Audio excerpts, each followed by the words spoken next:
Hey, top of the morning to you. I think everything's coming on here this morning. I'm at a brand new location today.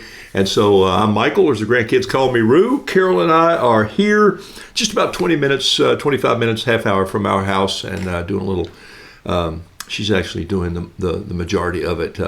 We're hanging out with our grandkids this weekend while their parents are on a very important gathering. So I pray you're well. Let me show you. You saw a little background of, I'm in my daughter's studio. Some of you know her art as True Cotton Art. And so I'm ready from, look at this. I'm ready from Visalia, California. Thank you, Raylene. Glad you're on this morning. Let me say hello to a few of you on Saturday morning. And thanks for being here. And then we'll get moving on a couple things. Let's see. I showed you some of that video. Did you glanced at just all the things you saw in there? A couple of things we passed through. There's a picture in there that's on the shelf, and our daughter did that. And then behind the scenes, so this has been a flexible morning. I've had to load up a lot of things, but as I came down, I just grabbed my computer, my bailout bags, my bug out bags, all my paint supplies, a couple of projects I'm working on. Just wanted to catch you this morning. I'm actually on her camera. So that desk you see, where I'm painting here, this is her normal painting desk. And it's not the most level piece I've ever seen. So she paints watercolor here. Maybe that's how she gets her look so interesting. I don't know. So we'll just see. So here's a good morning to you right down the tube. There it is right there. Behind me, can you see all this? Woohoo! Have the... There's a tripod here and a camera here, and this is in her studio. So there's shelves, there's boxes, there's pallets, there's paint, there's just the wild place of having a place to hang out and do art. And I'm glad some of you are getting into that. Thanks for being here. Let me say hello like I normally do. So Renee, good to see you. Tamberly, Joy, thank you. Trish, Jennifer. Always great to see Michelle. Thanks for being on the show. Bob, glad you're here from the cornfields of Iowa, my friend. And Bob and Lee, and great for you guys to always show up and be a part. Pat, thank you. Chenoa, Ann, Brenda. Wow, piling on this morning. So love the metalwork True Cotton. I did make that actually. Yeah, I don't know if I can get that out behind the... I don't know if I can get that out from behind the camera, but I'd love for you to see that if I could. I don't think I can. But yeah, I actually plasma cut her logo for that. That was kind of fun. And then the dog, I didn't make the dog. He's real little Frenchie there that's asleep on a chair. So Lee Packus, man, I loved your pen. Good job, my friend, from doing that this morning. Sally, welcome to the show. Marion Jones, I'm glad you got your piece of art. Joy, welcome to the show. Skeeter Powell, welcome, my friend, from the flowering metropolis of Greenville, South Carolina. Glad you're on. And cheers to me. I don't have my cup this morning, but thank you. And some of you, trust me, the cups and the bug out bags are coming. It's just been one of those seasons, but they're there. So they'll be showing up soon. I'm excited about that. All right, Victoria, thank you. I see that you're painting with your grandson, and that is fabulous. Some of you guys are doing great work. Fern, thank you for jumping on. And Daniel, welcome from Texas. I love it when you say Texas is watching. And here's from the east coast of Canada. That's awesome. And your 5 and your 9-year-old love me, you say, Jessica. Well, that's because I'm only painting at a 4th grade level. So there you go. That's what's the fun part about that. As a storyteller, we often tell people when you're training to do stories, you say, put your stories on the bottom shelf, and put the cookie on the bottom shelf. And so as I'm talking about story and storytelling and painting, it has to connect with people. Your art has to connect. And so here's the desk this morning. I've still got a few of my, can you see that right? Where's my camera? Right there.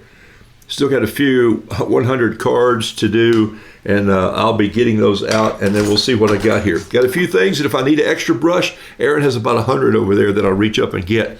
So from Cold, Michigan. Wow. Wait, you have 2 Shelties that are watching the show? Okay, I won't hold up the Frenchie, so we won't have a dogfight in the middle of a...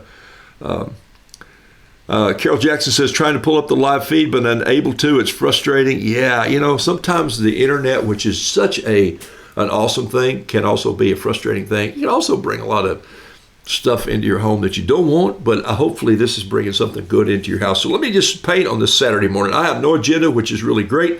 I think what I've been talking about is just being flexible. The reason I wanted to show you that scene was that there are 3 different tripods on this desk. There are a tablet, 2 computers here, wires going everywhere. My coffee cup is actually holding one wire back out of the camera. In fact, there it is right there. See this wire right here? This is hooking up a camera. And I don't know how long this camera up here, this shot is going to last, because this camera is not powered. It's just running on its battery. A nice little mirrorless Canon that's sitting up there.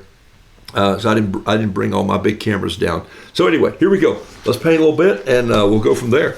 I love this. This is Kilimanjaro paper. This is the paint book, by the way, that the people in Rue 857 have been painting with. Some of you have this. I absolutely love this. This is from Cheap Joe's, and it's 100% rag cotton. And if you haven't painted on rag cotton, 100% cotton paper, it doesn't have to be rag cotton, but 100% cotton paper, it's different. And so I'm going to tell you, your colors will look brighter. What happens is the fabric, and I wasn't taught this, because I wasn't taught much of anything. And that's sad, because I'm going back now to learn what some of you have been learning in art classes in schools for a long time. Just don't let those teachers limit you to being creative and get stifled. And sometimes they'll do that. They say, oh, you can't use that paper. That's bad paper for you. And you go, you can use any paper you want. I've painted on the tops of pizza boxes and paper bags. But when you do get good paper, it will make a huge difference. The best paint, the best paper, the best brushes you can afford is what you ought to start doing. You don't have to buy them all at once.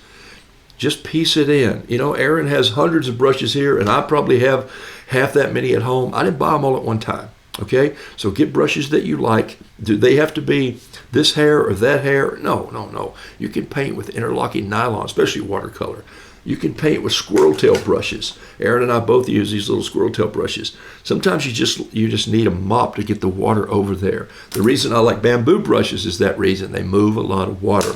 Water first, color second. But on rag cotton paper, or on 100% cotton paper, those fibers catch that flow of color and pigment, and they make it pop a little bit. It gets down in the undulations, and you get a little more brightness and depth, and it's got good light fastness to it. Some of you want to know, hey, do I have to put anything on the watercolor to make it last? No, but don't frame it and put it in the direct sunlight, okay? All right, I started a little piece that I promised. Maybe you saw in the video. Did you see a little bird that went by in the video? I was showing the wall over here where I'm pointing, and there was a little bird up there, and I thought, wow, I like that little bird. And now this is going to sound really prideful, but I went, wait a minute, that looks like one of my birds. That doesn't look like Erin's style of bird. She's doing a thing. She's been teaching a class on Consider the Lilies, and this next month she's teaching one on birds. Just these fun little birds that she puts in her paintings.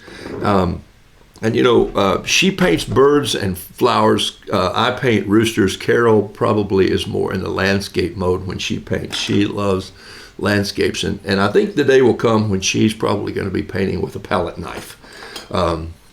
Just one of these right here with her oil paint. And you put it down and just cut it across the edge and make it these bright colors that pop. And we were in California in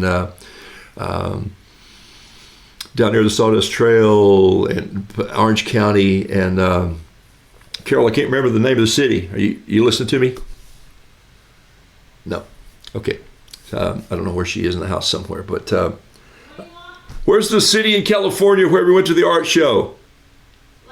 Laguna Beach. Oh, the Laguna Beach art shows and down the Sawdust Trail. Thank you.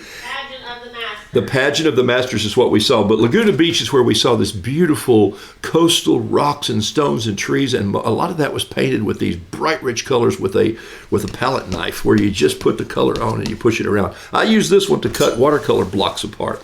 I'm going to paint on a different kind of paper for you today. Not different. Some of you know I use fluid watercolor also. This is a 6x6 block.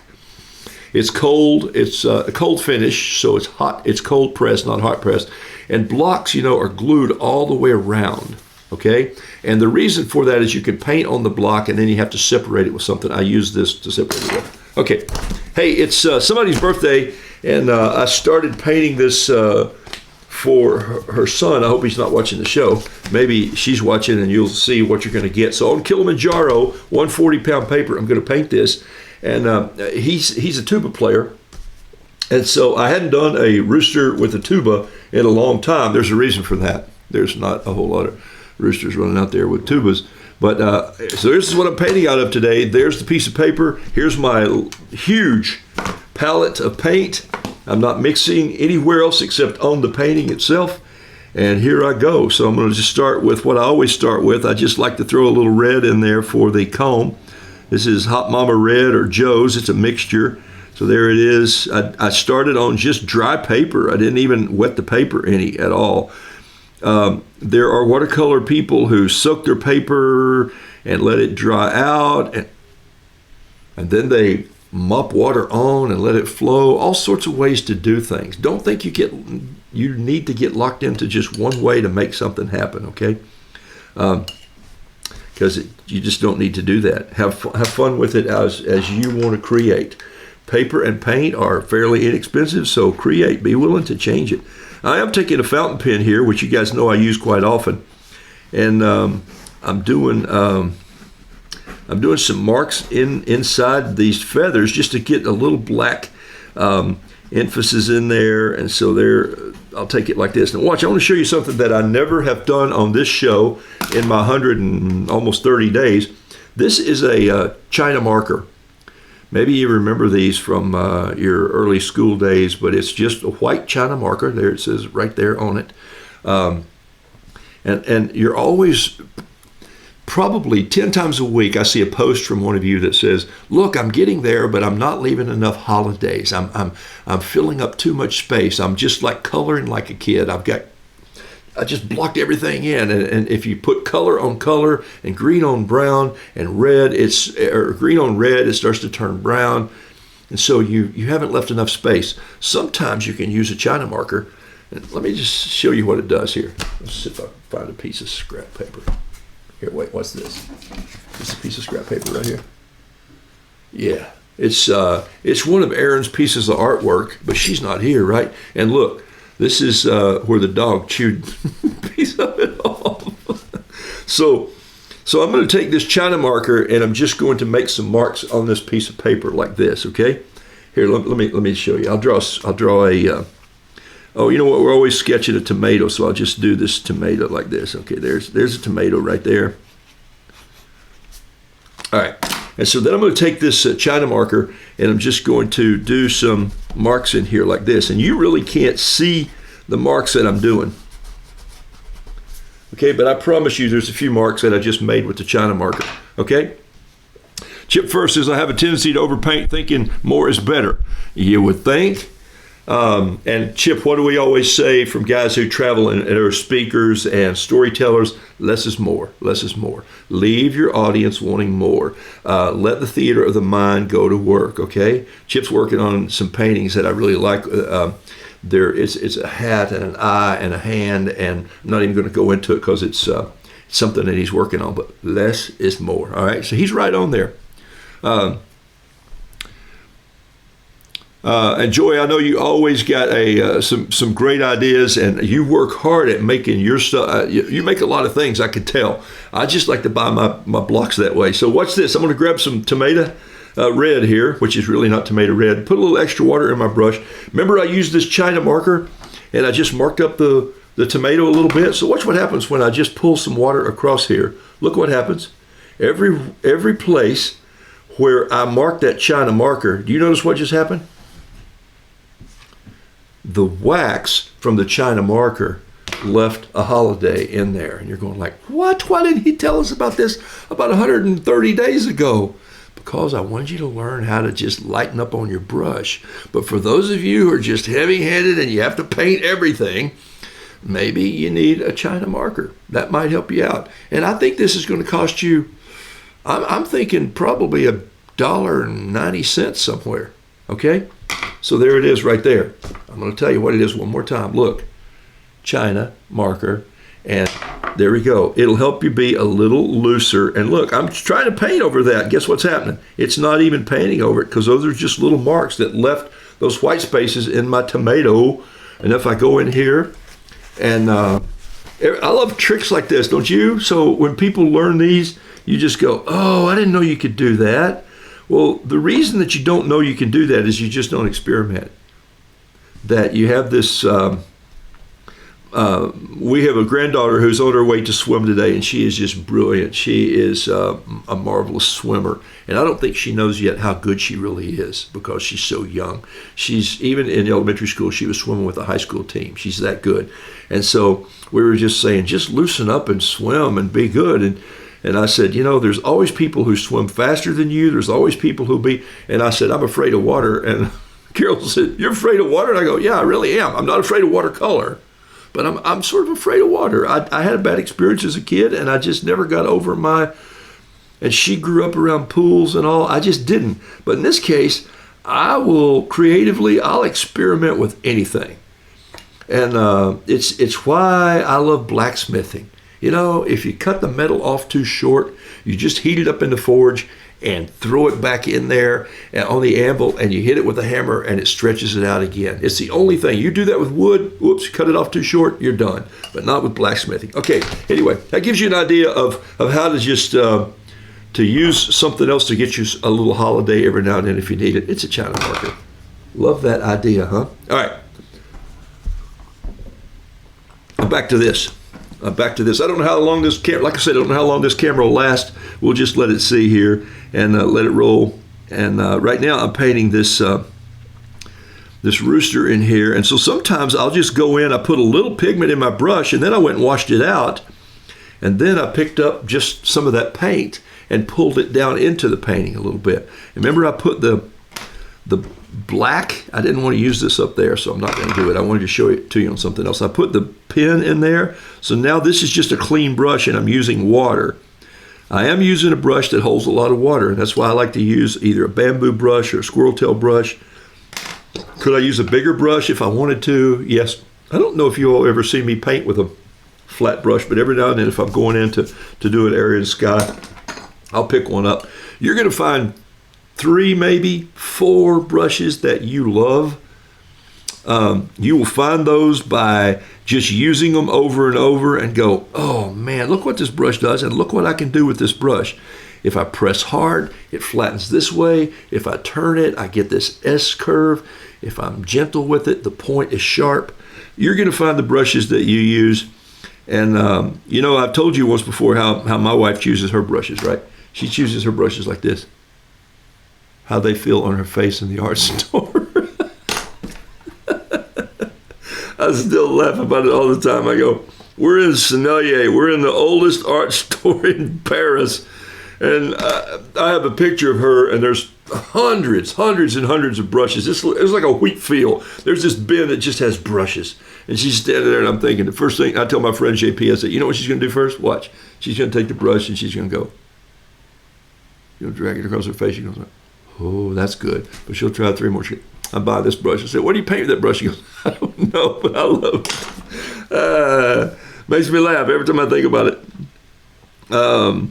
So however you choose your brushes, whether it's how they feel on your face or on the back of your hand, on that soft spot there, or if it's how they paint on the paper, choose 3 or 4 brushes that you love that are your go-to brushes, and then you can flex through that. Flex is the name of the game today. That's it. I'm flexing at this place where I'm painting today. The stool is hard. The table's bent. Is he complaining? Yes, he is. Stop complaining. You're blessed and you're getting to paint today. Okay. All right. Throw some orange in here. I like orange and blue together. I don't have a whole lot of orange in this. Can you see that? It's hiding in there. Of course, I can always make some. Yellow and red. That's kind of where that came from. And I'll show you something that I'm going to do just because this is a fun painting that has no rhyme or reason. My friend just wants this for a celebration piece. And I like the way this rooster's marching. So here's what I'm going to do. I'm going to grab a little yellow. I never just do legs out of yellow like so, but I'm going to put a little yellow on there. Then I'm going to go get some of this red and I'm going to drop it right on top, very gently, like so. And just let it mix right on the paper. You got to be willing to take a chance if you want to do this instead of mixing it somewhere else. If it's a little too much, I'll go in and just touch it and erase a little bit. Okay? There it is right there. That's kind of the look that I wanted. If it wasn't, I wouldn't tell you. Okay? So there it is right there. Now, I think I do want a little bit of brown in here at the bottom end of this roux. And I'm going to put a little more blue down here. And I'm going to put a little bit of red and blue mixed to just get a little touch of purple. Differentiate that right there. Is that a word, differentiate? All right. It's quiet in here. I don't have my music on this morning.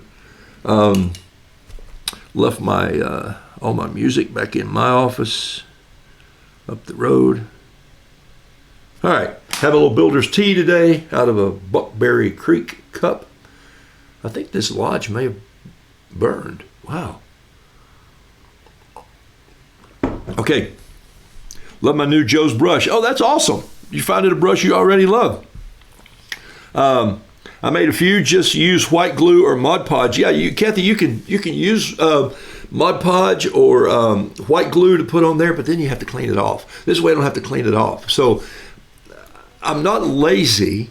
I just like to do this in ways that, I've used masking fluid too. In fact, I did a huge painting one time, and for me, huge. I mean, it was 24, maybe 24 by 36 on rice paper, and we had to use masking fluid for all the grass in there. So we paint the masking fluid off, and then after you paint your images over it, you come back and you have to scrape off all the masking fluid. I'm going like, I'm not finding this a whole lot of fun. This is sort of like putting tile in your bathroom and have to go back and do all the grouting. So for me, if I can just leave holidays as I paint, the holidays being the blank spaces in your painting. Pat and I've got a rule somewhere that's coming out about holidays, and I think holidays aren't just for people. They give life and light to art. And so that's what the holiday does. It's that space on the wall that my dad would say, son, you missed that spot. It's a holiday. And I go, what I need is a holiday. And he go, no, what you need to do is go back and paint the wall. So that's that space in there that lets light show. Here it is right here in this painting. Look, see that little spot right there? That's just a white spot that was left because I didn't paint it fully. And what it looks like in watercolor is it looks like light is hitting your painting. And so sometimes I get creative and I try to do my holidays in such a way that I'll get perspective of the light. Now, if I were a landscape artist, I have to study the light. I've got to know the perspective of where the light's coming in from in my composition. I need to know where that light is. Is it coming from the east, the west? Is it morning sun? Is it evening sun? Where are the shadows going? If I cross those shadows up and I put things shadowing this way and that way, the human mind will look at that and go, that's not right. I can't look at that piece of art. So pay attention to where light is. Like when you were painting, some of the folks in my 857 class were painting a tomato. And you go, who'd want to paint a tomato? And you go, everybody should. Figure out where the light's hitting the tomato, because you'll have a light side and a dark side. Sounds like Star Wars, right? The giant tomato.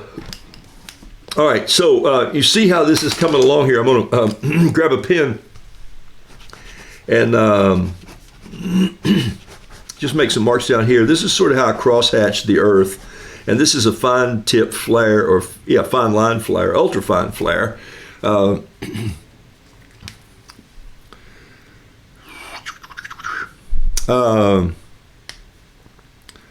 was wondering how you made a wax pencil out of glue. No, I'm not making any wax pencils. I think she's saying you can use masking fluid or glue or white glue and then peel it off later. Yeah, it's a great way to do things. There's a million ways to do things.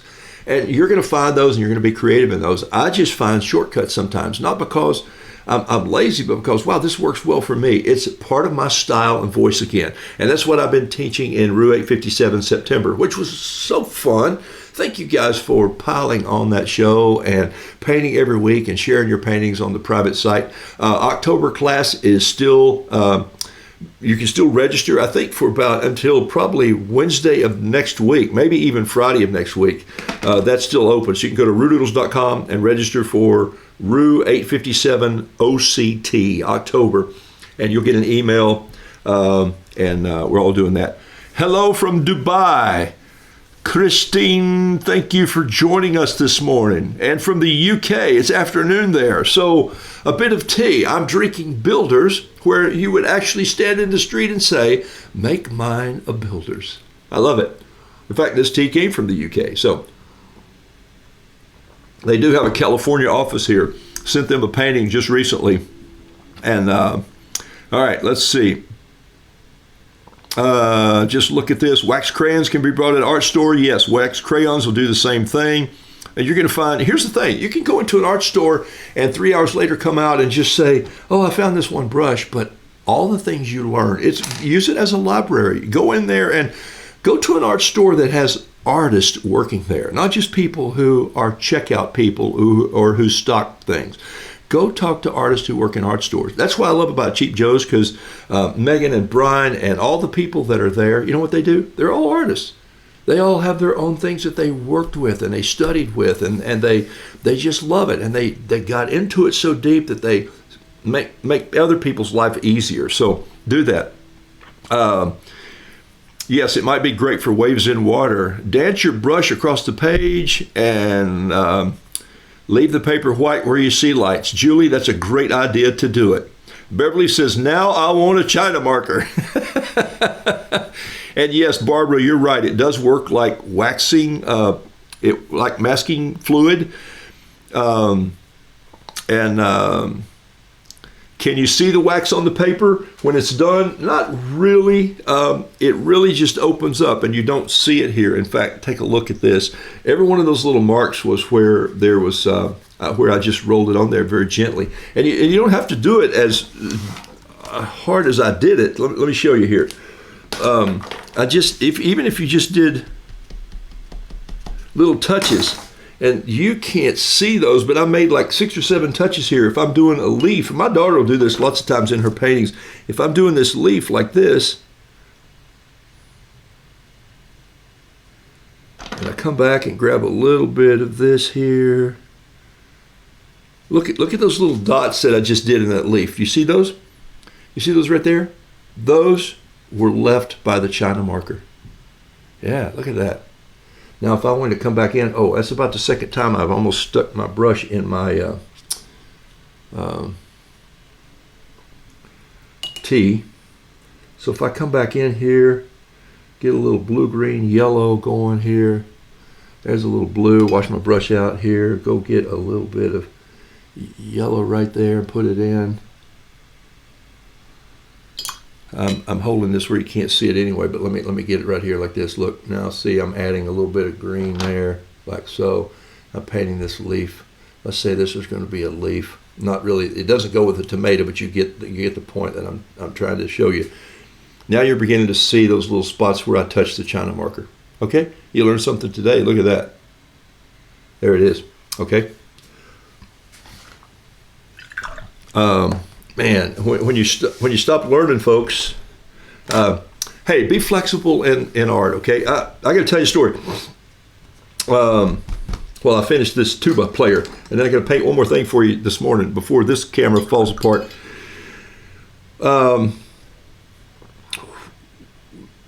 Setting this up this morning took me about an hour and 15 minutes longer than it normally does to just walk in my own studio at home and get ready to paint for you guys, and because I had to figure out where wires were going to go, and I ran an extension cord in from the outside for one more thing. She's got already all this stuff plugged in, and I try not to change her studio too much because she paints live here, and so and I'll put it back together so she won't even know that I was around. You got to watch yourself when you come back in too. Did you notice what I just did there? I just hit a holiday that I didn't want to fill up. I went, what are you doing? So fiddling around, you can mess something up if you're not careful. All right, so this tuba needs to be a little bit of a brassy color. So I think I'm going to drop some yellow orange in here like this, a touch more red, maybe a little more yellow like that. Maybe let the sun glint off of it a little bit. And just because I have it here, I'm just going to go right in here. And I just use that China marker right on the edge there, just a little bit. So I'm going to add a little bit of water to this tuba. And there it is. Look, that's not painting at all right there where I put that. Okay. Not every day you say, let me paint this tuba, is it? So I've been very flexible here in this morning, just trying to get everything tied. And it reminded me of a rule that I wanted to share with you, the rooism, a non-rule rule in painting. And it's about being flexible. It's just going with what you got. And you're saying, well, you got a rule that you're going to put out there that says just create with what you have. Yes, I do have that rule. And that's a little different than just being flexible, because sometimes you wind up saying, well, I wish I'd have done this, or I wish I'd have done that. You're going to second guess your way all the way through this. Carol and I moved from the mountains of North Carolina in 1990, and I went to the place we called Oz. It was Ponte Vedra Beach, Florida, where you get up at 12, go to work at 1, take an hour for lunch, and then at 2 you're done. And we went there, and I went there as a creative director for this church, which meant that I was going to be the worship guy and anything creatively that they did, whether we were going into drama or we were going to do events or outside events. And we wound up she and I were the brains behind this thing that was called the Bethlehem Visit, which became one of the top things to see in Jacksonville. And literally 20,000 plus people came to this over a 3-night event. It just turned out to be an amazing story. And it wasn't our doing it, but we were the ones who instigated it, and it just took off. But in the process of going there, I found out a lot of things about expectations that people have. And so the expectations were simple as when I first came in, people said, oh, I can't wait. You're here to start the children's choir. And I'm going like, no, I'm not. And they go, well, we have to have a children's choir. I'm going, well, I'm not the guy. And they go, well, that's what your job. I said, no, did you read my job description? They said, well, you need to do this and this and this and this and this and this and this. And I'm going like, wait, I need to do all those things? I bet that's why other people who you interviewed for this job said, no way, I'm not taking it. And so anyway, my point is that they had all these expectations of what I was supposed to do. And so in the process of being there for a while, we were able to take a trip to Israel, and we were able to walk down the Mount of Beatitudes. And I'm just going to tell you, walking down through a sea of grain and oats, and thinking of the biblical story of the disciples sitting out there breaking the heads off of grain and looking at the Sea of Galilee. And here was where maybe the Mount of Beatitudes and those stories, the blessed are stories. And so I wrote myself a new rule right then, and I wrote it in big letters when I got back home, and I put it on my music stand every day that I could look at it. And it said, blessed are the flexible, for they shall not break. And so I want you as an artist to sort of live by that. Blessed are the flexible. You go, oh, I was thinking I was going to do this way. And you're going like, wait, who knows that but you? Here's the inside to art. Who knows that I was going to use purple here instead of green? Well, you should have used green. Based on what? No, I wanted the purple, so I mixed the blue and the red. But no one else would have known that. You would have thought when I painted this without a plan that I would have just said, oh, he's already probably done this 5 or 6 times. No, I just sketched this out before we started this morning. So my point is, blessed are the flexible, for they, so flex a little bit. What would happen to the world today if people were just a little more flexible with each other? I think you can answer that question. We live in a time where there's no flexibility in anything. I'll sue you because you looked at me the wrong way. And I don't know if that's really good. So my art rule is, blessed are the flexible, for they shall not break. And so what happened was, some crazy things happened, actually. Some people came to me and said, I noticed Sunday you took your coat off, and well, you're on the stage and you should always wear a tie and a coat. And I'm going like, really? So from that time on, I made a point not to wear one. And then, and not just to be belligerent, but to say, these are trappings that you assume that everything has to go this way to make this happen. Not true in life, folks. Okay? Flex a little bit with each other. Like this, look, all you have to do is look at Roo's Crew, look at Roo 857, be a part of one of the classes, and also join this show. And you know what happens? You're going to find already a list of people who say, you know what will do this? You can take wax paper and rub it on there. You can take glue. You can do this. You can take candles, paraffin. You can take all those things. I'm going like, yeah, but I'd have to go and scrape it off and control it. It's in stick form. So flexible. I'll just get one of these if I need it. I've been painting for 130 days and haven't used this at all. I've just gotten to where I can leave holidays in there by stopping and pulling my arm back and saying, I'm done. I'm not going to paint any more on this painting. I'm finished with this painting. All I have to do now is put a little bit of a sky up here with some clean water. I'm going to dance some water there, holding my brush way back. Grab a little blue paint, come in like that. Whoa, that's a little blue paint. Did it get a little heavy? Nah, I don't think so, because I'm going to dance it out a little bit. Notice this is still on a ring. I'm going to cut this off. Kilimanjaro paint book comes on rings so it lays open. I really do enjoy painting on this paper. It is some good paper. I'm going to grab another brush. I'm going to dampen it just a little bit. I'm going to grab a brush here. I got a brush on a brush. If you want to know how to splatter, here's how I splatter. I hold the brush still, and I tap this brush down on top of it like that, okay? So here we go. A little bit of blue in there. And this is a tiny little point brush because I don't want much to go in on this painting. Just these little spots where you might have to get close to see them. I don't want it to take away. I just want it to kind of be there. And then sometimes I'll just grab a little bit of a dark or Payne's gray, blue black, and I'll go in here and just dirty up the ground a little bit like that. All right, and I'll come back in with a 5 or a 7. Here's a 5 pen. This is a Pentel 5 right here, and I'll put a little bit of detail in the leg right here, and I'll put some toenails on there too. I just like to have a little bit of detail and some lines. It's my style. You're going to develop your own style, whether it's cartoon, whether it's realism, whatever it is. Until you get your own voice, you're not going to be happy painting. And this is excuse me, this is what I said when I started the paint show. There's enough rooster painters out there. There are already millions, and some of them are better than I'll ever paint. They're realism rooster painters out there. And I'm going like, and I told a guy just recently I paint roosters, and he said, man, how do you catch them? I said, oh no, I just put them in a chute and they come by, you spray cans. And so we had a good laugh about that. And he goes, really? You paint roosters? And so the point is, they're my characters to tell my stories, to make your kitchen smile. And that's why people like it. The rooster has a folklore with the kitchen and a lore with life. Carol constantly, when we're watching the Tour de France, goes, look, church with a rooster, church with a rooster, church with a rooster. And we have a new rooster on our deck, which I'll be showing you soon because I've got to get him to work correctly in the weather vane. Okay, so there's the painting. He's not finished yet. I will sign him probably right here.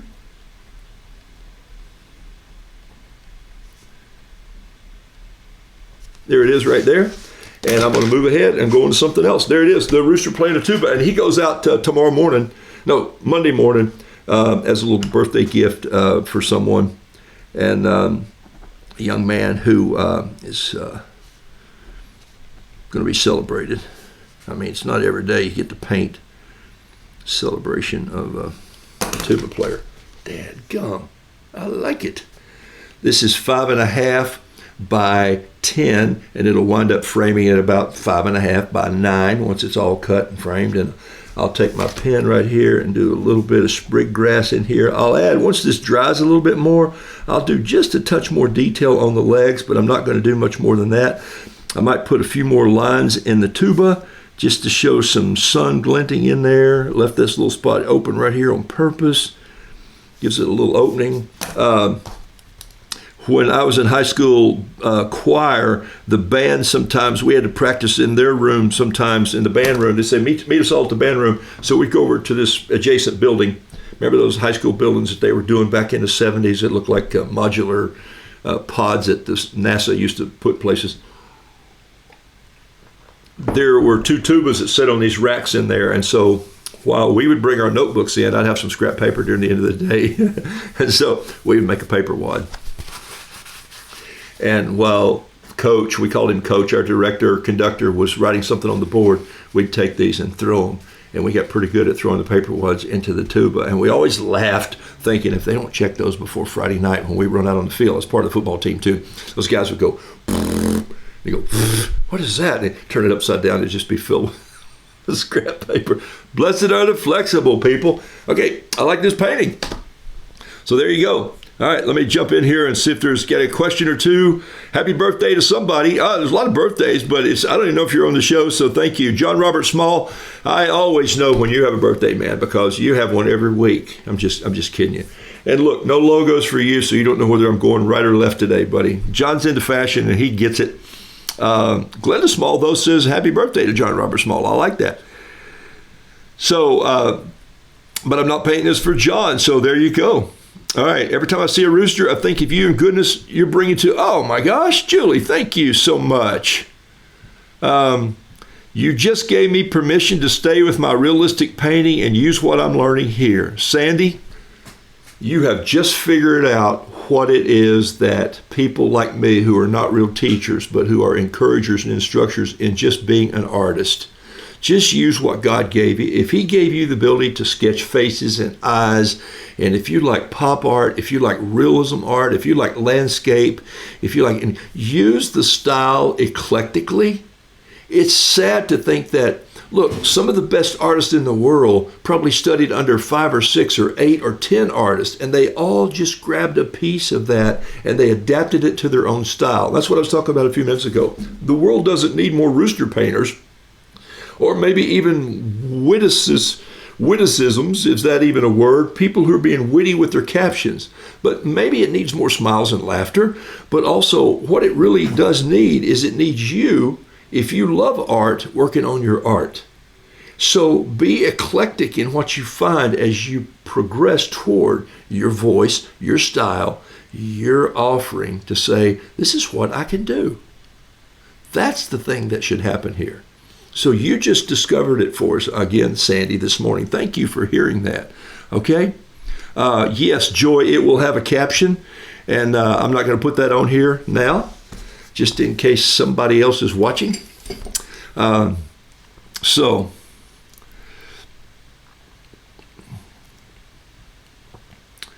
Kathy, I was wondering, but people come up with all kinds of creative things. Chinoa, you bet they do. You use glue as a, Kathy, thank you. I'm sorry, I misunderstood. No, you can actually use a drop of glue there too if it's if it has wax in it. But what you're doing is you're saying you just take paper, put it together, and you run glue along the edge and you make your own block. I think that's fantastic. If you can find that you've got the time to do that and you like the way it works, I will tell you a funny story, and it's from this company actually. I'll hide their name, but it's fluid. They actually sent me some paper a few years ago. I ordered like 10 blocks of paper from them. And as I started painting with it, I painted this little painting. The thing about painting on blocks is this. The paper will help you. It'll help you keep your paper flat if you use a lot of water so it doesn't buckle as much. And then once that painting is dry and it's flattened out, you can take the knife, slide it under the edge of the paper, and then just cut it off. And that's what happens. They used a glue that wasn't the right glue. They had upped the adhesive in their glue. And so when I started to take off this painting that I was doing for these folks, I ripped the paper. And then not only did it rip the painting, but it ripped the piece of paper underneath it too. So I went, okay, it happens. So I did it again, it did it again. So I tried to just rip off some single pieces, and I realized none of this paper was coming loose. And so I got on the phone with them, and I called them, and I said, hey, you're killing me today. And they went back and checked this batch of paper, and I wound up about 2 days later on my doorstep were like 5 different pads of paper with an apology note saying, we messed up. If you can use some of that paper, use it. If not, just throw it away. We're replacing it, which I thought was pretty amazing for the company. So I do hear what you're saying.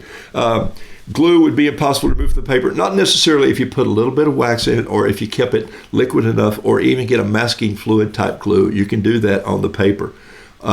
But you're right, in most cases you'd get it off. But I know people who paint with that. People also put salt in their watercolor and it dissolves and leaves some of that space. I've just never done that. People also take a piece of wax paper, crumble it up, or cellophane and push it down into your paper and pull it up, and it makes, listen, people do crazy things in art. Be creative. All right, let me scroll through here, just a couple more things. So Kathy says, oh, Kathy, you're rocking and rolling today. So made my watercolor journal last night, Glenda says. Looks like a 3-year-old made it. So what? paint on it until you make your next one. You're going to make it to 5-year-old, and then you're going to graduate, and then you're going to make one out of deckled edge paper someday, and you're going to love it. Love it, love it, love it. And Kathy, I think you were saying that you've been looking for pens all these years that were pristine and didn't bleed, and now you're saying, wow, I kind of like the way the ink rolls in. So easy for us to overlook the fact that ink is watercolor. It is. It's just watercolor.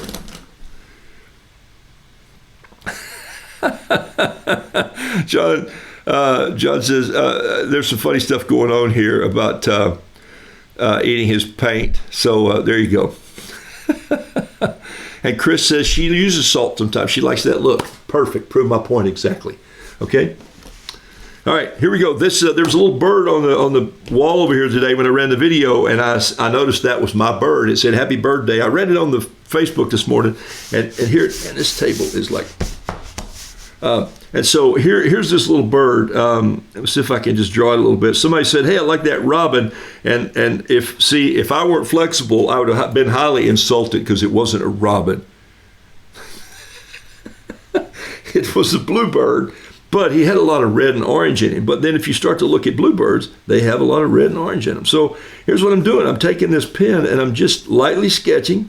Remember, one of the rules is sketch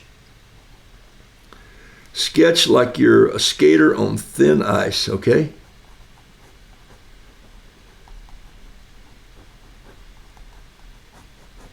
Man, when no, I'm not talking, it's quiet in here, isn't it? Yeah. Okay, so little limb here, maybe put this feet coming down this way right here, little toe underneath. He's sitting on that leg just a bit right there. This limb's coming through, the limb goes down here, just cuts off on the tree.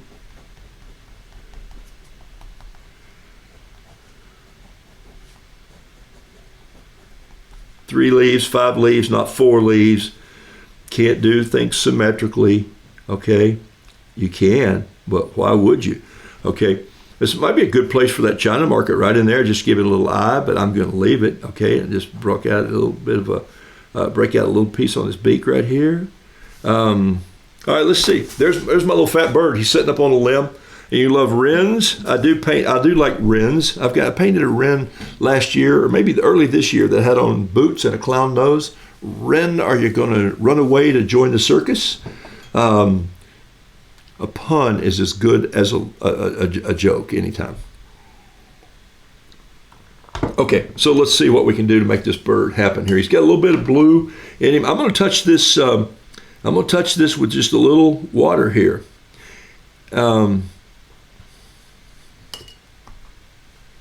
Just get some water going and see what happens. Go ahead and take the tree limb, the leaves, just everything.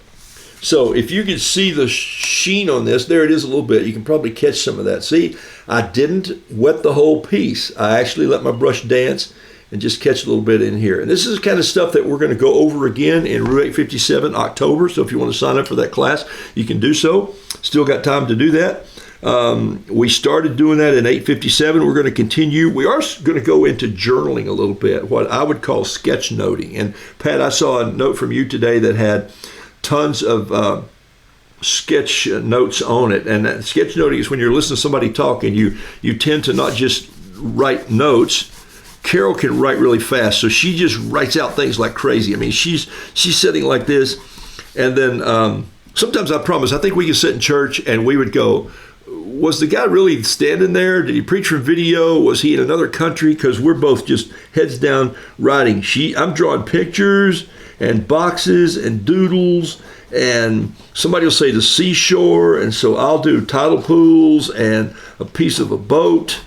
It's just how my brain works, and she'll be taking notes, and then honestly, we both get the same notes taken most of the time.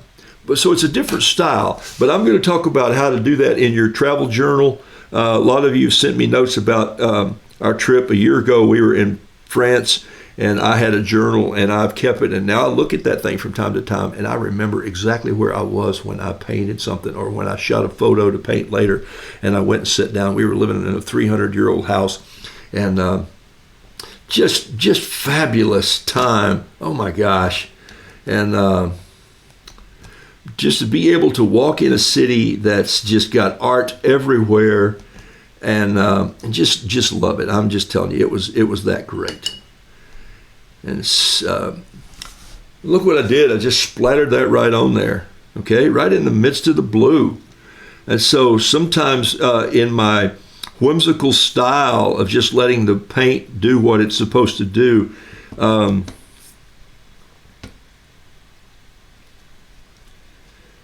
I just put it on there with a little water and let it run.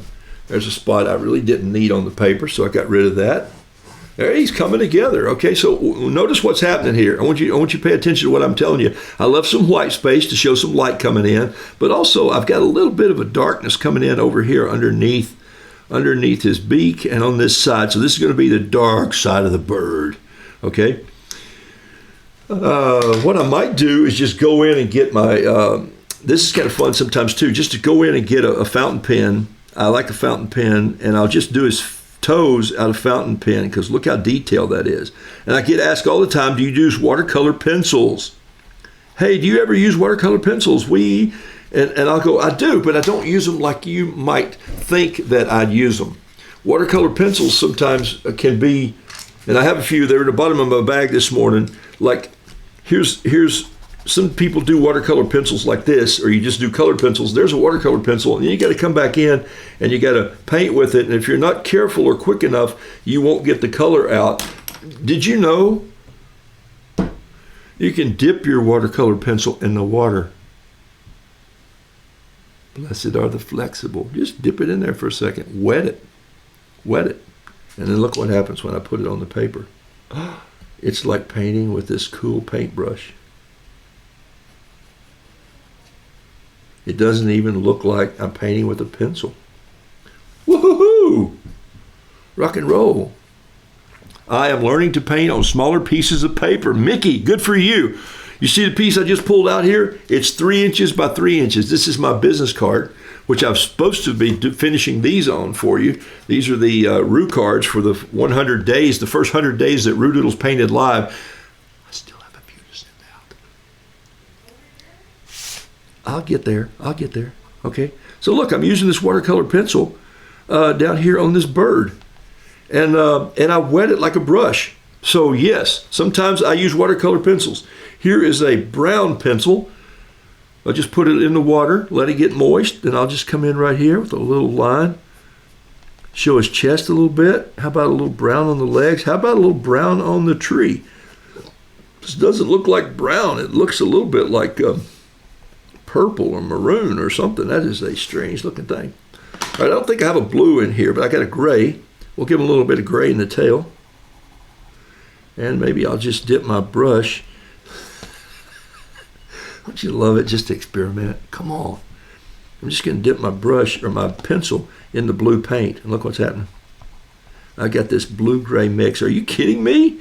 Aren't you ruining this pencil? Even if I did, it's $1 or less. Probably 45 cents in a kit. So, by the way, this is a Prismacolor, so this is a pretty good watercolor pencil. I have Prismacolors, I have Generals, I have Kimberly's, I have, there's a Prismacolor too. Man, these babies rock and roll here. So if you haven't tried this before, just try it sometime, and it'll also make your paintings look a little more like paintings instead of people who just color with watercolor brushes or colored pencils. Nothing wrong with that art. I just like the smoothness. I like the lines in my paintings to be pen. That is my style. If you like it, good. If you don't, that's fine too. Okay? What's my rule? This might not be fine art, but it's fine with me. Okay. So let me go in here and just get a little bit of pen here. I'm going to circle this eye with this fountain pen. In fact, I might just do the eye with the fountain pen. Leave a little pupil in there like that. I don't like that eye, so I'm going to cut off a little piece right there. Still don't like the eye, so I might just come back, and I may have just ruined the whole bird by not liking the eye. But we'll see. It happens when you paint live. Sometimes you just go, okay, I'm not real happy. Nah, it's coming together. Then I'm going to let a little bit of this beak swing out here. A little more blue right in there. We're going to get there. Maybe some rough feathers that are hanging down here, a little more shadow underneath, like that. And so I think just for the sake of this tree, I'll come in and put a little brown in there like so, and a little green and brown mixed on the tree limb, and then about 3 leaves or so. There they are right there. And I've painted this little bluebird, this little fat bluebird who's sitting out there today on the branch. Ha! And let's see, let's give him a splatter sky. Let's just put, well, that had green in it. Nice job on washing out your brush there. Okay, so we'll just give this a spot here like this, give it a spot here like so. Maybe touch it with a little bit of blue, throw a little more water in there, and then just kind of let it blow around. That's a little too symmetrical for me. And so take it off like that. Brush this in right here just a little bit. There's a little spot we want to get rid of. I can still erase.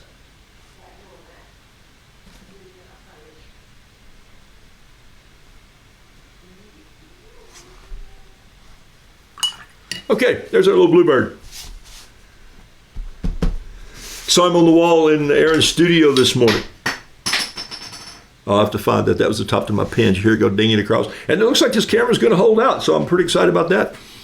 Such a sweet bird. Thank you, Glenda. You are my favorite teacher, Sheila says. Sheila, shh, don't say teacher. Okay? Mickey says, I was given a set of watercolor pencils and I've never used them. Now I'll break them out. There you go. Can you imagine just dipping? Hey, what have you got to lose? You haven't used them anyway. Dip them in water and use them as brushes. That alone is worth $8.57, huh? Getting up at $8.57, especially for my friends in California. Great Scott, you people. You're giving people, Pat Brooks has is it Derwent ink tints? Good grief. I'm going to have to look those up. Derwent ink tints. That sounds like another language, Pat. Derwent ink tints. That sounds like something on another planet. I love it. Watercolor pencils are the best. There you go. I prefer to paint smaller. I will tell you this. Derwent, somebody else is saying Derwent. Here's my point on being flexible. Learn to paint larger by painting smaller first. Start small, start loose. You're going to love it better if you do.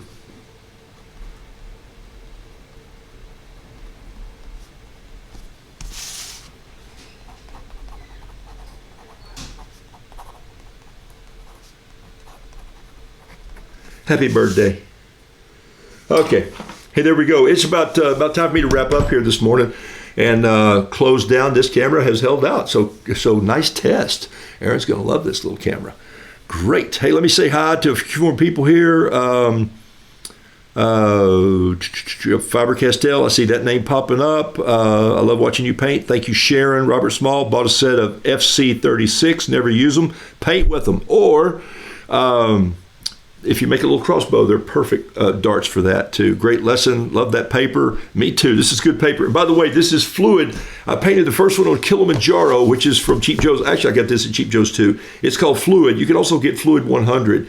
And it is it's beautiful paper. It's acid free.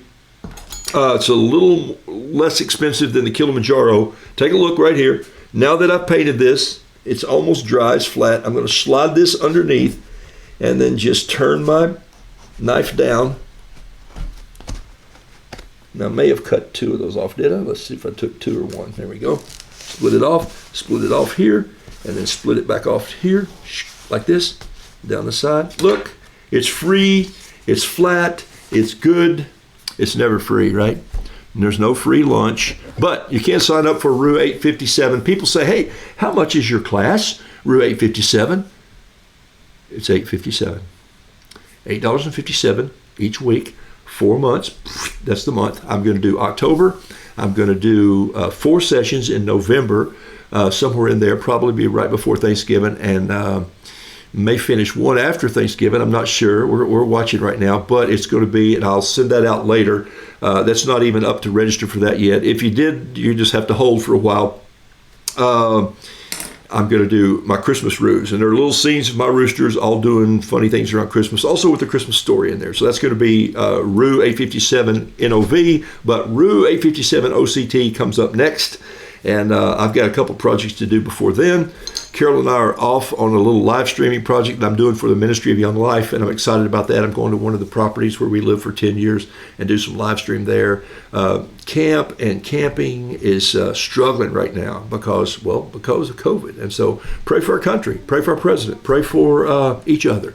Before you take the last sip today, take one of those watercolor pencils, dip it in water, and do a little birthday wish to someone or a greeting and drop it in the mail today. Blessings to you. Blessed are the flexible, for they shall not break. I'm out of here. It's been fun being with you today. See ya next time. And that'll probably be Monday on this show right here. I'm gone.